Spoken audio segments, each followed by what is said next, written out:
Welcome student, स्वागत है आपका मेरे चैनल पे। आज हम क्लास 11 कंप्यूटर उसका चैप्टर 2 जो है एनिमेशन टूल साइनफिंग, ये जो है उसका पार्ट 2 जो है उसके बारे में डिस्कशन करने जाने वाले हैं। तो डायरेक्टली हम ये चैप्टर स्टार्ट करते हैं। पार्ट 1 में जो हमने डिस्कस की थी उसमें एक पर्टिकुलर रेगुलर टूल जो हमने यूज़ किए थे, सर्कल टूल था, रेक्टेंगल टूल था। यहाँ पे जो टूल यूज़ करने वाले हो है बी लाइन टूल है, मतलब कि लाइन टूल भी हम कह सकते हैं। और ये जो बी लाइन टूल है यहाँ पे उसका यूज़ करके हम कोई भी ऑब्जेक्ट जो है बना सकते हैं, उसमें नंबर ऑफ पॉइंट्स और कर्व जो है उसमें ड्रॉ कर सकते हैं। तो यहाँ पे बी लाइन टूल जो है उसका यहाँ पे इंसर्टिंग किया हुआ है और इसमें हम देख सकते हैं कि उसका शेप जो है यहाँ पे फिगर 2.16 के हिसाब से जो बन रहा है वैसा बनेगा।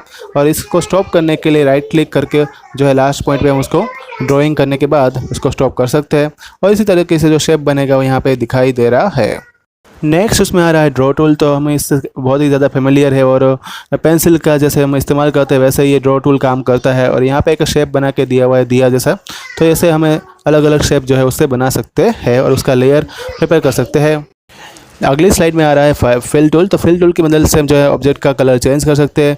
उसका कलर चेंज करने के लिए हमें पहले कलर को सिलेक्ट करना है कलर पैलेट में से, उसके बाद जो है ऑब्जेक्ट पे क्लिक करना है और उस पर जो है अलग अलग टाइप के जो लेयर है उसमें हम उसके इफेक्ट को यहाँ पे डाल सकते हैं, जैसे कि circle, rectangle, polygon, star, region, outline, checkerboard layer. ये सभी लेयर जो है उसमें इसकी इफेक्ट देखने को मिलेगी।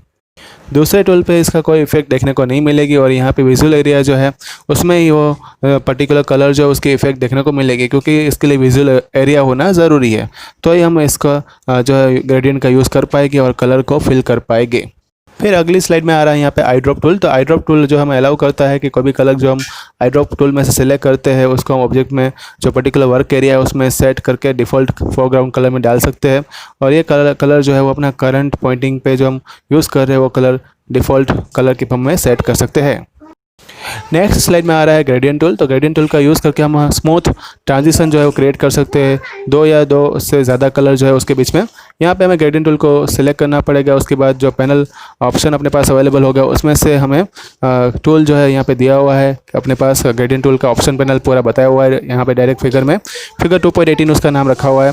ये हमें सेट करने के लिए लेयर को और उसको चूज़ करने के लिए मतलब कि कौन सा टाइप का ग्रेडियंट हमें यूज़ करना है यहाँ पे अलाउ करेगा। यहाँ पे टोटल 4 ग्रेडियंट अपने पास अवेलेबल है, लिनियर, रेडियल मतलब कि कॉनिकल और स्पाइरल। ये रेडियल जो पर्टिकुलर ग्रेडियंट के नाम है उसके बारे में यहाँ पे डिस्कशन करने वाले हैं। पहले हम यहाँ पे बात करेंगे लीनियर की। पहले हम बात करेंगे यहाँ पे लीनियर ग्रेडियंट के बारे में। तो यहाँ पे सिंपल ट्रांजिशन जो है स्ट्रेट लाइन से हम उसको बना सकते हैं। यहाँ पे पहले फोरग्राउंड कलर और बैकग्राउंड कलर जो है उसको सेट करना है, फिर हम जो है ग्रेडियंट को सिलेक्ट करके उसको ड्रैग करना शुरू करेंगे। यहाँ पे ग्रेडियंट जो है वो परपेंडिकुलर डायरेक्शन में जो है ड्रैग आउट होगा और यहाँ पे जैसे दिया हुआ है इस तरह से अगर हम एंड पॉइंट तक मूव करेंगे उसको डायरेक्शन जो है नॉर्मल टूल के हिसाब से ये मूव कर सकते हो। तो ऐसे इफेक्ट जो है वो ग्रेडियंट टूल की मतलब कि जो लीनियर ग्रेडियंट की देखने को मिलेगी। दूसरा टूल यहाँ पे आ रहा है स्पाइरल टूल। तो स्पाइरल ग्रेडियंट से हम जो है यहाँ पे एक स्पाइरल जो है बना सकते हैं, उसमें भी ड्रैग आउट ऑप्शन रहेगा, उसको सेट करके हम यहाँ पे ऐसी स्पाइरल ग्रेडियंट प्रिपेयर कर सकते हैं।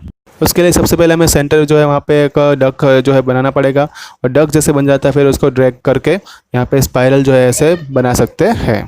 अगला आ रहा है उसमें टेक्स्ट टूल। तो टेक्स्ट टूल जो हमें यहाँ पे एंटर करने के लिए मतलब टेक्स्ट जो किसी भी टेक्स्ट लेयर में एंटर करवाना है तो उसके लिए ये हमें अलाउ करेगा। यहाँ पे टेक्स्ट टूल में आइकन जो उस पर सिलेक्ट करना होगा, उसके बाद एक कैनवास विंडो जो है वहाँ पे हमें जो भी टाइप का टेक्स्ट लेयर चाहिए वो हम क्रिएट कर सकते हैं। डायलॉग बॉक्स वहाँ पे दिखाई देगा और उसको हमें अलाउ करेगा कि उसमें टेक्स्ट हम एंट्री कर पाए और यहाँ पे उसका लेयर जो है वो यहाँ पे जैसे फिगर दी हुई है उसी तरह से बनेगा और जैसे 2.23 में दिया हुआ है। नेक्स्ट स्लाइड में आ रहा है टूल ऑप्शन पैनल जो हमें क्या क्या अलाउ करेगी। तो पहला उसमें है कि हम अपना नेम जो है न्यू लेयर में हम डाल सकते हैं, सिलेक्ट कर सकते हैं, फिर उसमें इंक्रीमेंट करना है मतलब कि नए लेयर जो है उसको ऐड करवाना है तो हम उसमें उसका नंबर डाल के ऐड करवा सकते हैं।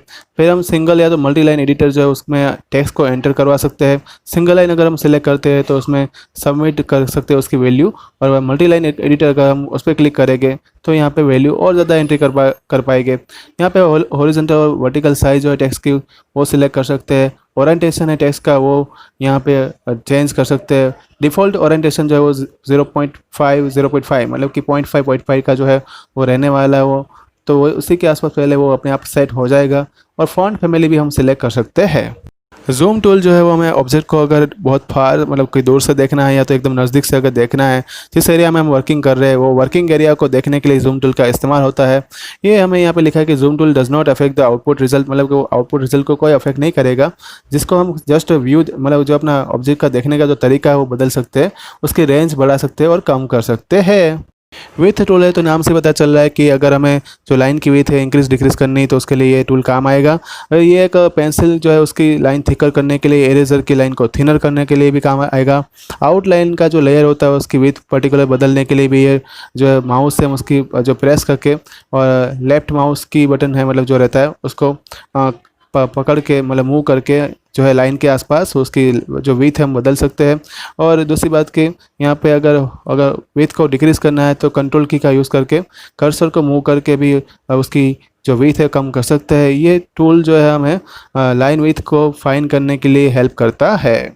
ट्रांसफॉर्म टूल है वो हमें अलाउ करेगा यहाँ पे कि जो ऑब्जेक्ट है उसको हम पहले सिलेक्ट कर ले, उसको मूव करना है, रोटेट करना है या फिर उसकी स्केल जो चेंज करनी है डक की, वो हम यहाँ पे बदल सकते हैं। पहले हमें ऑब्जेक्ट को सिलेक्ट करना पड़ेगा उसके कैनवास विंडो से और उस पर ट्रांसफॉर्म टूल पे क्लिक करना है।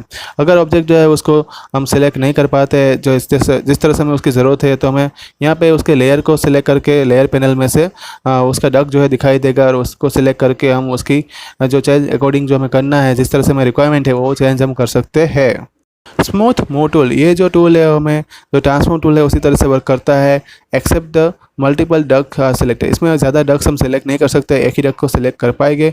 अगर ज़्यादा डक्स को सिलेक्ट करना है तो भी एक ऑप्शन अपने पास है, उसमें हमें कंट्रोल+A दबाना पड़ेगा और फिर ड्रैगिंग करना पड़ेगा रेक्टेंगल को उसके आसपास। तो हम यहाँ पे जो है देख सकते हैं कि डक्स जो है साथ में जो सिलेक्ट जितने हमने किए होंगे और दूसरे डक भी जो अपने साथ मतलब कि उसी के हिसाब से दूसरे डक भी अपने आप मूव होने लगेंगे।